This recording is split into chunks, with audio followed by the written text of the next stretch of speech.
Owen Reed had never expected his Tuesday to involve an alien princess. Then again, he had never expected to be standing in a dragon's palace either. So life was full of surprises. The Dracovan Empire stretched across 40 star systems, and their capital world looked like something from a fantasy book. Towering spires of crystal and stone reached toward purple skies, and actual dragons flew between them. Real, honest-to-God dragons. Some were as small as cats, others as large as jumbo jets. Owen had stopped being surprised 3 days ago when he arrived with the human diplomatic team. Now he just did his job. The job today was simple. Stand in Corridor 7 Beta and make sure nobody went through the East Wing during the big summit meeting. 5 different alien species were meeting with Emperor Sarthos to discuss trade routes, and the humans were invited as observers. Earth was still new to galactic politics, only 15 years since first contact, so mostly they watched and learned. Owen checked his watch. 2 hours into his shift for more to go. The corridor was quiet, decorated with tapestries showing dragon history. He could hear distant voices from the main conference hall, but nothing else. His tactical helmet sat on a stone bench beside him while he drank water from his canteen. The palace was warm, built for creatures who breathed fire, and the helmet made his head sweat. A small chirping sound echoed down the hallway. Owen turned, water bottle halfway to his mouth. The sound came again, like a bird but deeper. He set down the canteen and picked up his helmet, ready to put it back on and investigate. Something purple and scaly rounded the corner at top speed. Owen froze. The creature was about the size of a house cat, with 4 legs, 2 small wings, and a long tail. Scales covered its body in shades of purple and silver, catching the light like gemstones. A young dragon, he realized. A hatchling. The little dragon spotted him and skidded to a stop. Large amber eyes studied Owen with curiosity. The hatchling tilted its head, then chirped again. "Hey there," Owen said softly, the way he talked to his sister's kids. "You lost, little one." The hatchling's attention shifted from Owen to the helmet in his hands. Those amber eyes went wide. Before Owen could react, the small dragon bounded forward with surprising speed. It leaped up, tiny claws finding purchase on Owen's uniform, scrambled up his chest, and dove headfirst into the helmet. Owen stumbled backward, arms windmilling for balance. The helmet was suddenly much heavier. He looked down at it, bewildered. A purple tail hung over one side, the tip twitching contentedly. Small scratching sounds came from inside as the hatchling apparently made itself comfortable. Owen said intelligently. "That's my helmet." A sleepy chirp answered him. The tail stopped twitching. Owen stood very still, unsure what to do. He couldn't exactly shake a baby dragon out of his equipment. That seemed rude, also possibly dangerous. Even baby dragons had claws and teeth. He peeked into the helmet's opening. The hatchling had curled into a ball, wedged perfectly into the dome of the helmet. Its wings were folded tight against its body, and its eyes were already closed. As Owen watched, it made a soft, rumbling sound, like a tiny engine IT was purring. The dragon was using his helmet as a nest, and it was already asleep. "Okay," Owen muttered. "This is fine. This is a totally normal Tuesday."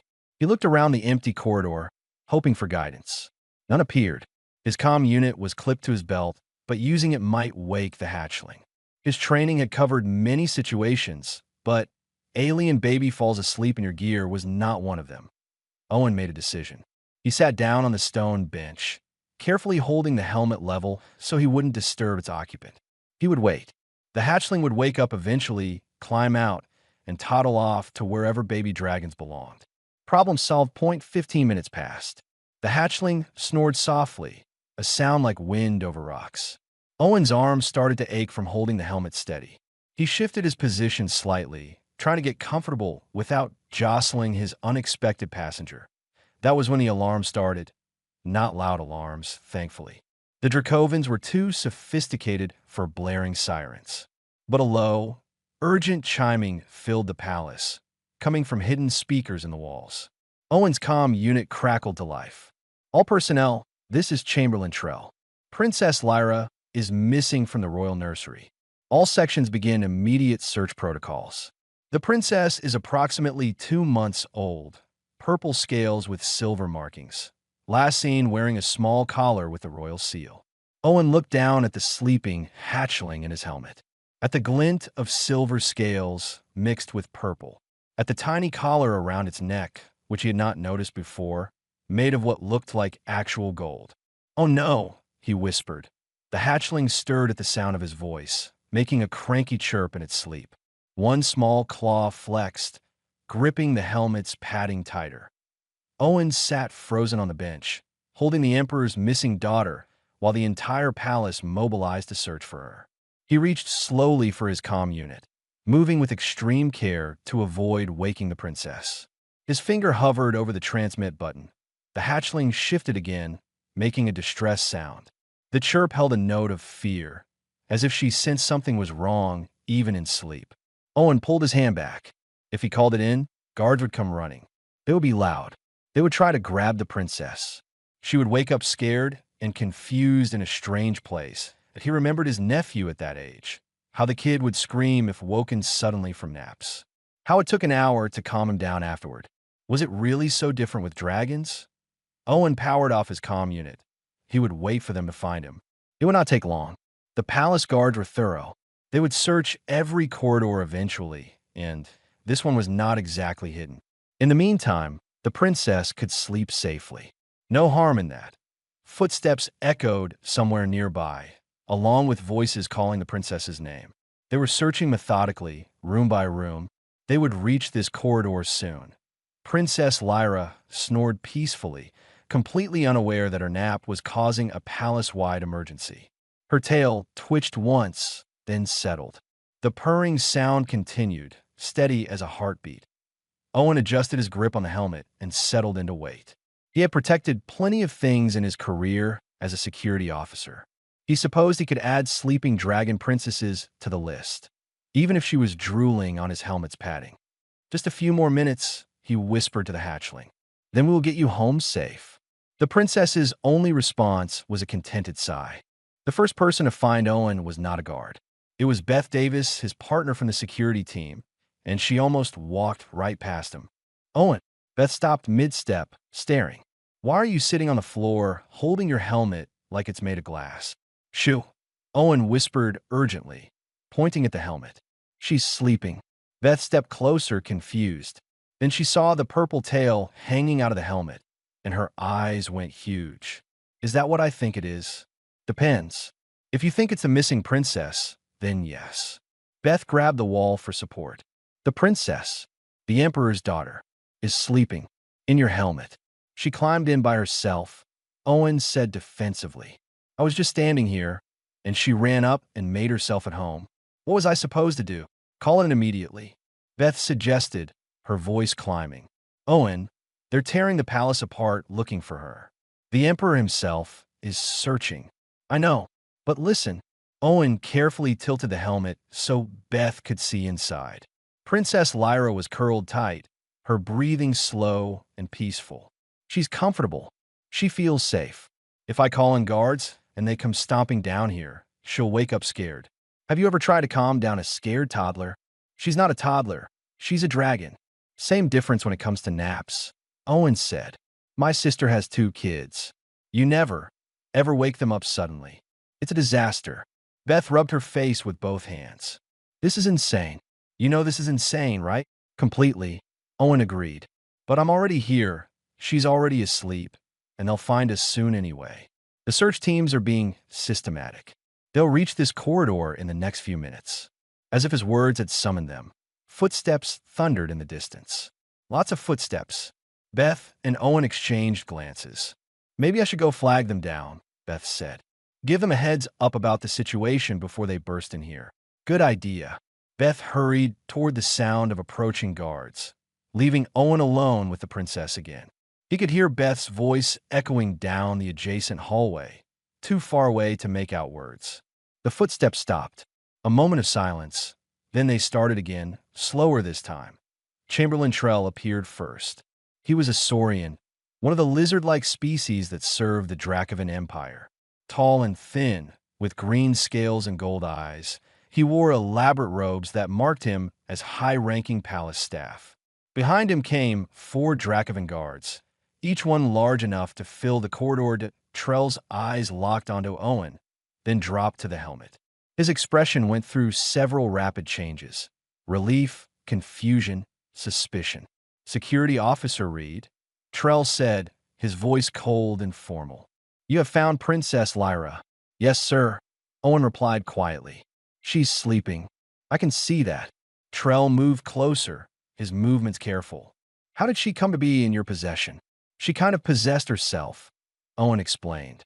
"I was on duty here, took my helmet off for a minute, and she ran in and climbed into it. By the time I figured out what was happening, she was already asleep." One of the guards, a dragon with red scales, snorted smoke from his nostrils. "And you did not immediately report this?" "I didn't want to wake her," Owen said simply. The guards looked at each other, clearly baffled. Trell's eyes narrowed. "You expect us to believe that a human guard found the missing princess and simply sat here?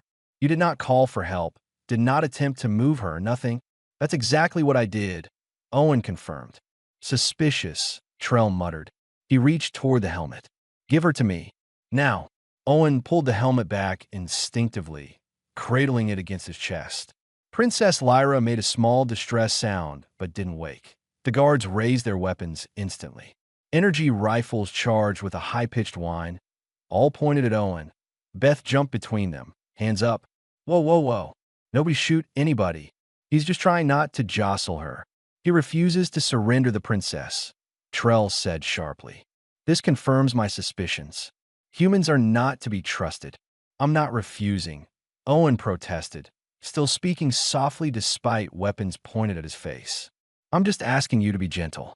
If you grab the helmet roughly, you'll scare her." "Your concern is noted," Trell said icily, "but you are in no position to make demands." A new voice cut through the tension, deep and powerful enough to shake the walls. "What is happening here?" Everyone froze. Even the guards looked nervous. Emperor Sarthos had arrived. The Dragon Lord was massive, his scales a deep emerald green that seemed to glow in the corridor's light. His wings were folded against his back, but Owen could see they would span the entire hallway if extended. Golden eyes, ancient and intelligent, swept across the scene. Those eyes landed on Owen, then dropped to the helmet in his arms. Sarthos went very still. "Father," Trell began, "this human has—" "I can see what he has," Sarthos interrupted. His voice was quieter now, but somehow more intense. "Is she harmed?" "No, Your Majesty," Owen said, meeting the Emperor's gaze. "She's just sleeping. She seems comfortable." Sarthos moved forward, and the guard scrambled out of his way. He lowered his huge head until his face was level with the helmet. Owen could feel the heat radiating from the dragon's breath as Sarthos examined his daughter. Princess Lyra yawned, showing tiny fangs. Her tail curled tighter. She was still fast asleep. "How long has she been like this?" Sarthos asked. "About 20 minutes, sir." "And you did not wake her?" "No, sir." "Why not?" Owen thought about his answer carefully. An emperor was asking him a direct question, and guards still had weapons ready.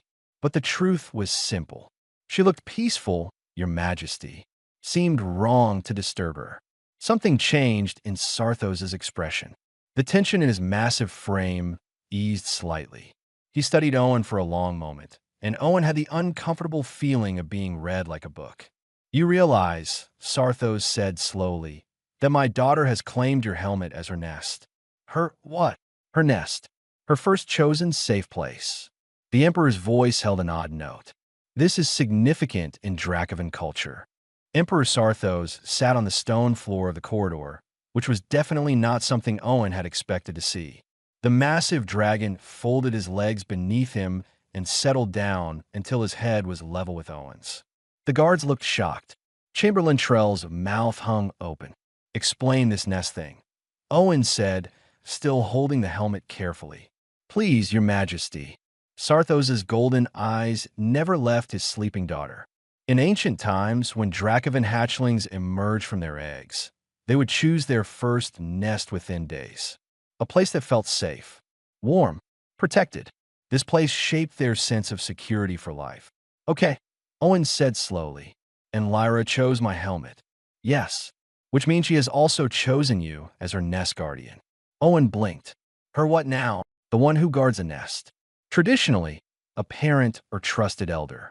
Someone who would protect the hatchling while they slept. Sarthos's voice carried a weight of history. It was a sacred duty. The guardian would not leave the nest until the hatchling woke naturally and was ready to emerge. Beth made a small noise. That sounds beautiful. It was, Sarthos agreed. But modern Dracovan society abandoned such traditions centuries ago. We deemed them inefficient. Hatchlings now sleep in monitored nurseries with climate control and automated systems. Safe, sterile, efficient. The dragon's tone suggested he found none of those words comforting. We forgot that safety is not just physical. Trell had recovered enough to speak. Your Majesty, surely you don't intend to honor such an outdated custom. The human was simply in the wrong place at the wrong time. Was he? Sarthos tilted his head. Or did my daughter find exactly what she needed? A quiet place, a patient guardian, and instinctive protection without question. One of the guards shifted uncomfortably. My lord, the human is not qualified to do what? Sit still and let a child sleep? Sarthos's voice sharpened.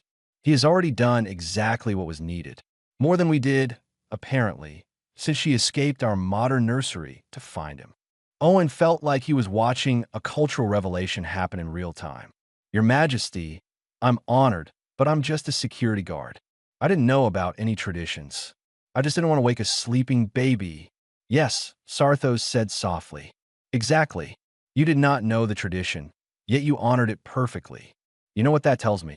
That I'm good at sitting still. The Emperor's laugh was a deep rumble. That perhaps humans remember something my people have forgotten. You are new to the galaxy, not yet fully civilized by our standards. You still carry your world's old ways. Is that a compliment? Beth whispered.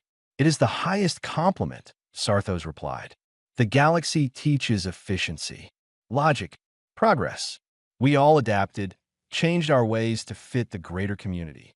But in doing so, many species lost something vital. He looked at Owen. Humans have not been part of galactic society long enough to lose your instincts yet. You still know, without being taught, that a sleeping child is precious. That comfort matters more than efficiency. Trell looked troubled. Your Majesty, the Council of Nobles will have opinions about this situation. A human guarding the princess, honoring traditions most Dracoans have forgotten. Let them have opinions, Sarthos interrupted. I have a question for you, Trell. Do you remember nest vigils? The Chamberlain hesitated. I have read about them in historical texts, but you never experienced one. Your generation was the first raised entirely in a new way. Sarthos turned back to Owen. My aunt is still alive. She is nearly 600 years old. She remembers the old traditions. Would you object to her presence here? Why would I object? Owen asked, confused. Because if she comes, she will expect the vigil to continue properly. That means you remain here with Lyra until she wakes naturally. No rusing, no interference. However long it takes. Owen looked down at the sleeping hatchling. She had shifted in her sleep, one claw now resting on the helmet's inner edge. She looked so peaceful, so safe. He thought about his nephew again, about how good it felt when a child trusted you enough to sleep in your presence. I can do that, he said. I mean, I'm already here. She's comfortable. Why mess with what's working? Sarthos stood, his movement fluid despite his size.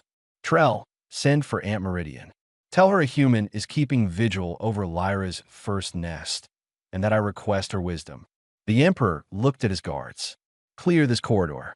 Post sentries at both ends, but quietly. No one disturbs the nest guardian or the hatchling. The guards bowed and moved to follow orders. Trell looked like he wanted to argue, but he bowed as well and left to carry out his instructions. Beth knelt beside Owen. You sure about this? Could be hours. I'm sure, Owen said. Besides, when am I ever going to get another chance to be part of actual dragon history? Never, Sarthos answered, overhearing. This will be discussed for generations, Security Officer Reed. The human who reminded us of what we lost. I really just didn't want to wake her up, Owen protested. And that simple choice may change more than you know.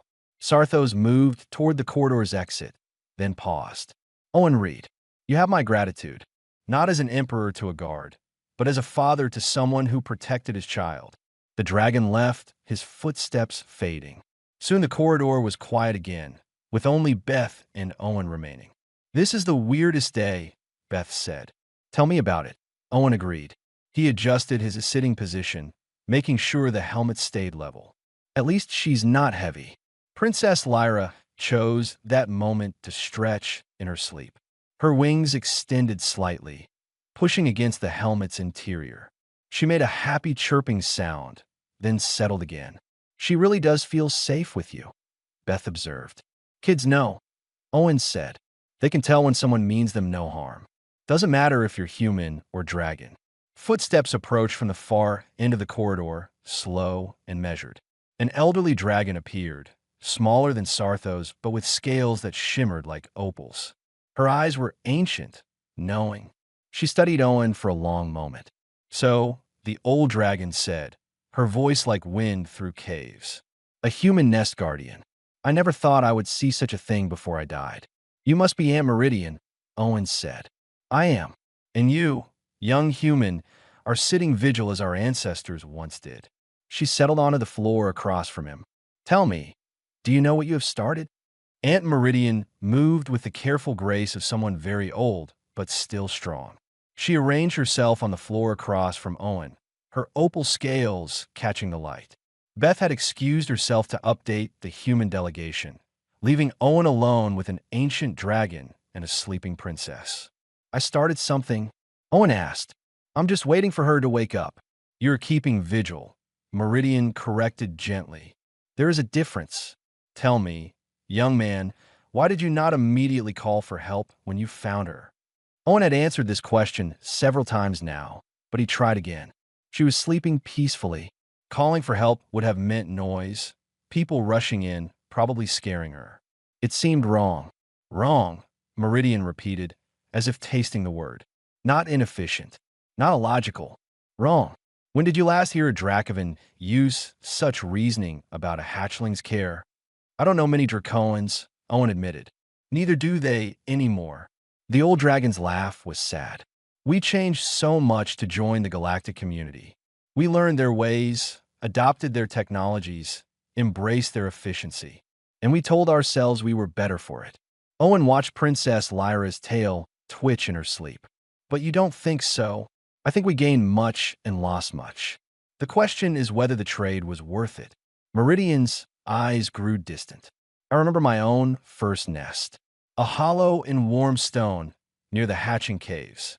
My father guarded it for 3 days while I slept, recovering from the exhaustion of breaking free from my egg. He told me later that those 3 days taught him patience he had never known. 3 days? Owen shifted his weight carefully. How long do nest vigils usually last? As long as they need to. Sometimes hours, sometimes days. The hatchling wakes when they are ready. Meridian's gaze returned to the present, focusing on Owen. But I can tell you that Lyra will likely wake within the hour. She has already slept longer than usual for her age. That was a relief. Owen's arms were getting tired. In the old times, Meridian continued, the nest guardian was considered blessed. To be chosen by a hatchling meant they sensed something in you. Trust, safety, strength. She paused. You are very young to have such qualities recognized by a dragon. I'm 32, Owen said. As I said, very young. Meridian's amusement was clear. I am 597 years old. To me, anyone under a century is a child. Yet here you sit, calm and patient, treating my great-great-niece with more care than her own paid nursery staff. Owen didn't know what to say to that. I have nieces and nephews back on Earth. You learn to be gentle with kids. And there it is again. The human instinct, unchanged by galactic civilization. Meridian leaned forward slightly. Do you know what happened to my people, Owen Reed? We became afraid. Afraid of what? Of seeming primitive. Of being seen as backward compared to species like the Nexari, who raise their young in educational pods from birth, or the Quillen, who use genetic selection to ensure perfect offspring. We wanted to prove we were advanced, sophisticated, worthy of respect. Her voice grew heavy, so we abandoned the old ways. We built nurseries with every technology imaginable. We created schedules and protocols. We made hatchling care science. But something was lost, Owen said quietly. Everything that could not be measured was lost. The warmth of a parent's presence. The security of being guarded while vulnerable. The bond formed in quiet moments. Meridian looked at the sleeping princess. Lyra escaped her perfect nursery today. Do you know why? Owen shook his head. Because she was lonely.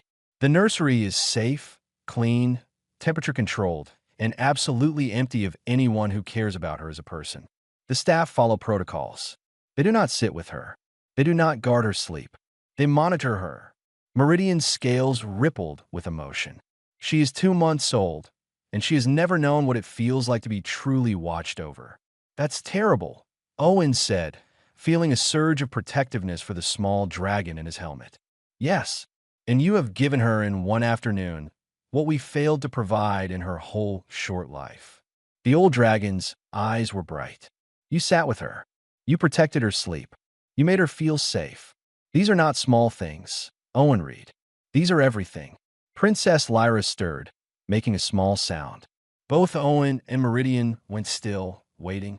But the hatchling just adjusted her position and settled again, still deeply asleep.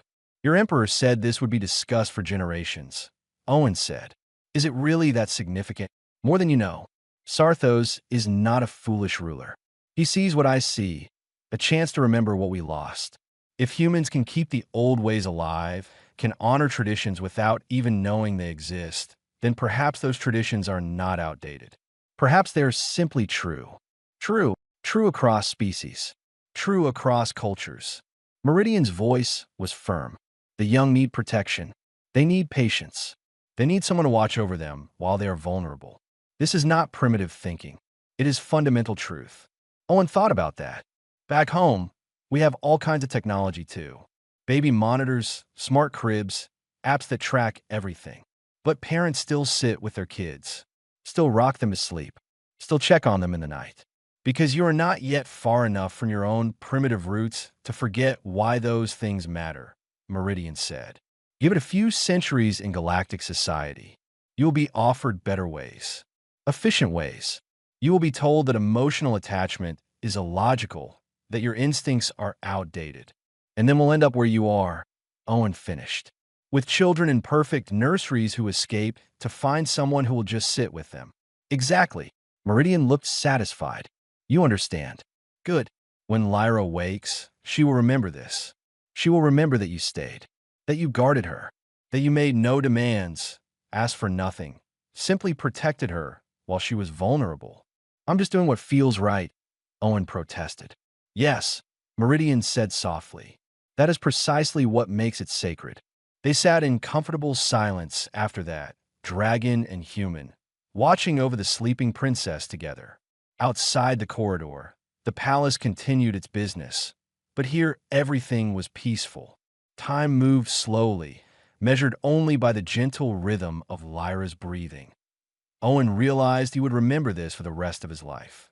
This quiet afternoon, sitting guard over a tiny dragon who had trusted him completely without reason or hesitation. She's starting to wake, Meridian said quietly. Owen looked down. The princess's tail was moving more actively now, and her breathing had changed. As he watched, one amber eye cracked open, then the other. Princess Lyra opened her eyes slowly, blinking away sleep. She yawned, showing tiny fangs, and stretched inside the helmet. Her claws scraped gently against the padding.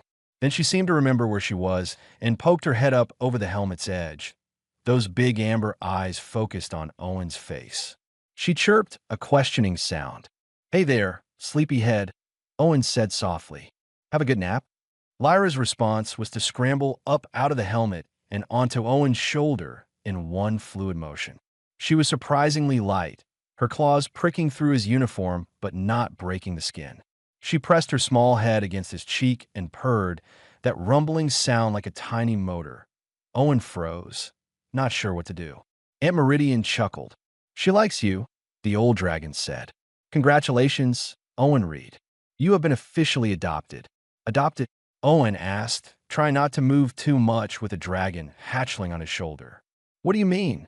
Nest guardians are not forgotten after the vigil ends. The bond remains. She will consider you a protector now, someone safe. Meridian stood, her movements slow but steady. This complicates things. How? Before Meridian could answer, footsteps approached. Emperor Sarthos appeared, hope and worry mixed on his massive face. When he saw Lyra awake and perched happily on Owen's shoulder, his whole body relaxed.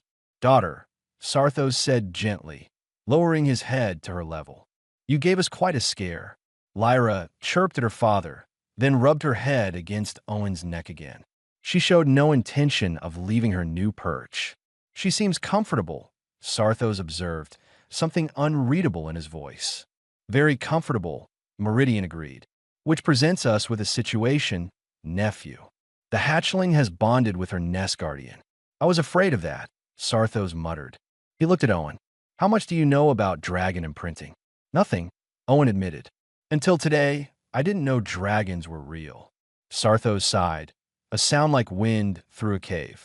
Dragon hatchlings form attachments to those who provide safety during vulnerable moments. It is an evolutionary trait, ensuring they recognize protectors. Normally, they imprint on parents or close family. But she imprinted on me, Owen said, understanding dawning. Because I guarded her nest. Precisely. And now she will expect you to continue being a source of safety. Sarthos looked troubled. This bond typically lasts until the hatchling reaches adolescence, which for Dracoans is approximately 10 Earth years. Owen felt his stomach drop. 10 years. You cannot be expected to remain in the palace for a decade, Sarthos said quickly. That would be unreasonable. But completely severing the bond now could be traumatic for Lyra. She has already experienced enough upheaval in her short life. What kind of upheaval? Owen asked. Sarthos and Meridian exchanged glances. The old dragon spoke first. Lyra is precious to us because she is rare. My nephew's mate died bringing her into the world. Before Lyra, there had been no royal hatchlings for 2 centuries. She is treasured, but also lonely. The other hatchlings in the palace are much older, and the staff are afraid to interact with her beyond basic care. She's isolated. Owen said, feeling a surge of sympathy. No wonder she went looking for company. And found you, Sarthos said heavily. Who treated her not as a precious artifact to be protected, but as a child who needed comfort. Now she does not want to leave you. Lyra, hearing the distress in her father's voice, made a worried sound. She pressed tighter against Owen's neck. Hey, it's okay, Owen murmured to her, instinctively reaching up to steady her. Nobody's upset with you. The gesture was so natural, so protective, that Sarthos's expression softened. You would make a good parent, Owen Reed. I'm just a security guard, Owen said. I don't know how to raise a dragon. Does anyone? Meridian asked pointedly. We have lost our own knowledge of proper child rearing, remember? Perhaps what Lyra needs is not someone who knows dragon traditions, but someone who understands basic kindness. Sarthos was quiet for a long moment, thinking. Finally, he spoke. I have a proposal. It may be unconventional, but these are unconventional circumstances. I'm listening, Owen said, though he had a feeling he knew where this was going. Remain in the palace as Lyra's guardian, not as a servant or staff member, but as an official position. You would spend time with her daily, provide the companionship she clearly craves, and help bridge the gap between the formal care she receives and the emotional support she needs. You want me to be your nanny, Owen said. I want you to be your friend, Sarthos corrected. Someone she can trust. Someone who will sit with her when she is scared, play with her when she is lonely, and teach her that the universe contains kindness. He paused. I can offer compensation, living quarters, whatever you need. Your duties with the human delegation would be adjusted. Owen looked at the small dragon on his shoulder. She was watching him with those huge eyes, as if she understood they were talking about her. She chirped hopefully. What does Earth's delegation say about this? Owen asked. They are enthusiastic, a new voice said. Beth stepped into the corridor with Ambassador Patricia Wells, the head of the human diplomatic team. Apparently, having a human in the royal household is unprecedented. They think it's a diplomatic coup. Ambassador Wells smiled. If you're willing, Officer Reed, you would be doing Earth a great service.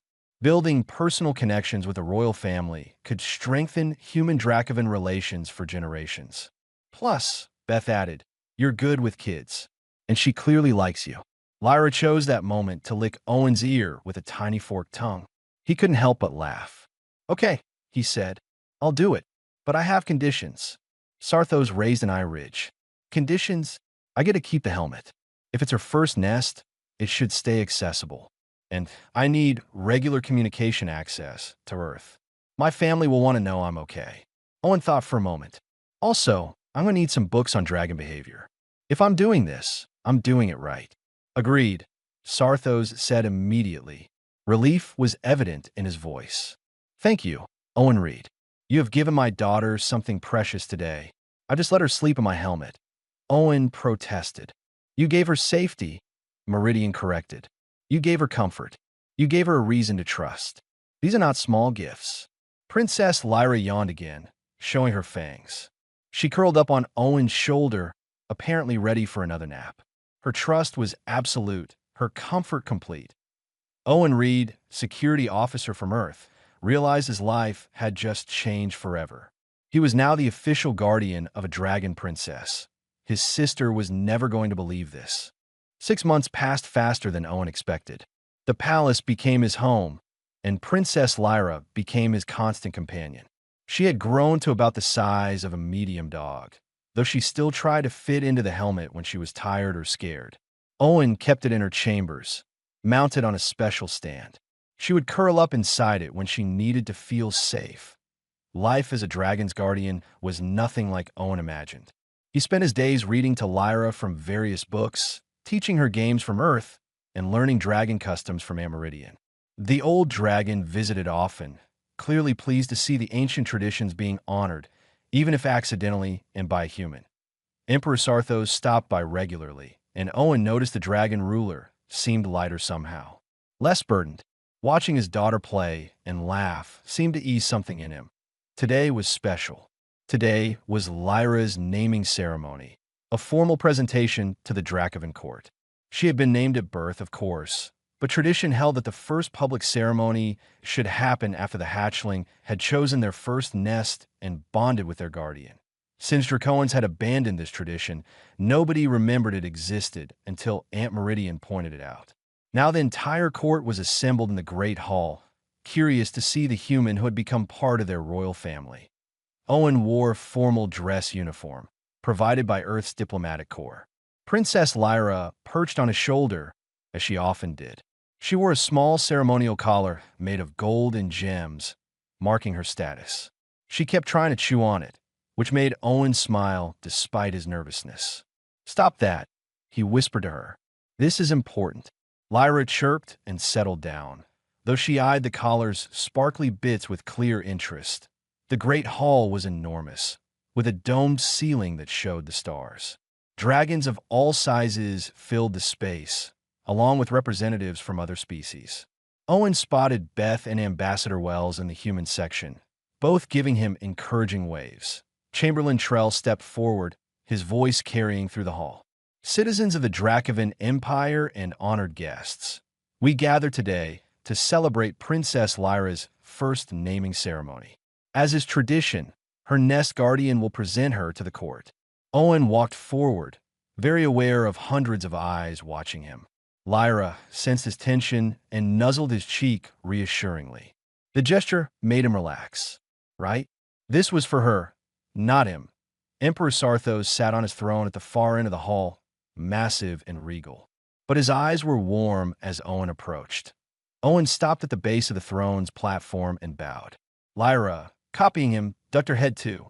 Several dragons in the audience made sounds of approval. Nest Guardian Owen Reed, Sarthos said formally, you have watched over my daughter for 6 months. You have honored traditions my own people have forgotten. You have shown patience, kindness, and dedication beyond what anyone could have asked of you. He paused, and his voice softened. You have also made her laugh every single day.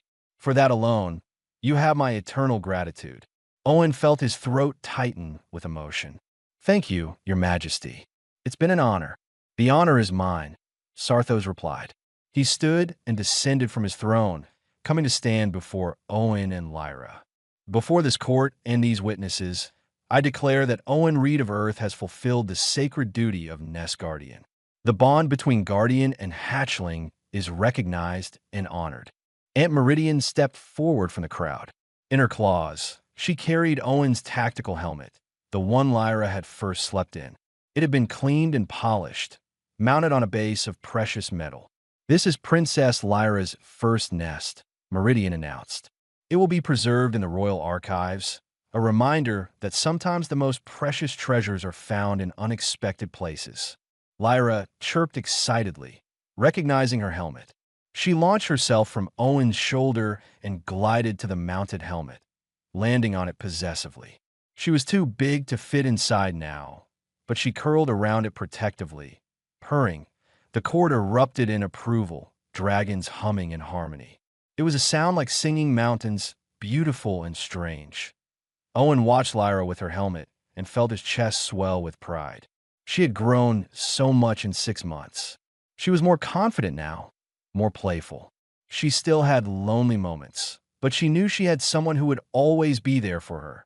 Later, after the ceremony ended and the formal parts were done, Owen found himself in Lyra's chambers. She was curled up on her sleeping platform, exhausted from all the excitement. The helmet sat on its new stand nearby, close enough that she could see it. Emperor Sarthos entered quietly. "May I join you?" "Of course, Your Majesty." The dragon settled onto the floor, making himself as small as possible in the space. He watched his daughter sleep for a moment, his expression tender. "I was terrified, you know," Sarthos said quietly, "when she went missing that day. My mate died bringing Lyra into this world. If I had lost Lyra too." He trailed off. "But you didn't," Owen said gently. "She's safe. She's healthy. She's happy. Because of you." Sarthos turned his golden eyes on Owen. "You gave her something I could not. I was so focused on keeping her physically safe that I forgot she needed more than protection. She needed connection. You're her father," Owen said. "She loves you, and she loves you too. Differently, but no less deeply." Sarthos smiled. "I used to worry that having a human so close to my daughter would be strange, wrong somehow. Now I cannot imagine it any other way. You have become family, Owen Reed." Owen felt tears prick his eyes. "Thank you. That means everything." They sat in comfortable silence, watching Lyra sleep. Outside, the palace was settling down for the night. Somewhere in the distance, dragons sang their evening songs. "I've been thinking," Sarthos said eventually, "about what you and Aunt Meridian have shown us. About the old ways we abandoned. Yes, I'm going to propose changes to the council. A return to some traditions. More emphasis on connection between parents and hatchlings. Less reliance on automated systems." Sarthos's voice was firm. "We became so focused on efficiency that we forgot what truly mattered. You reminded us."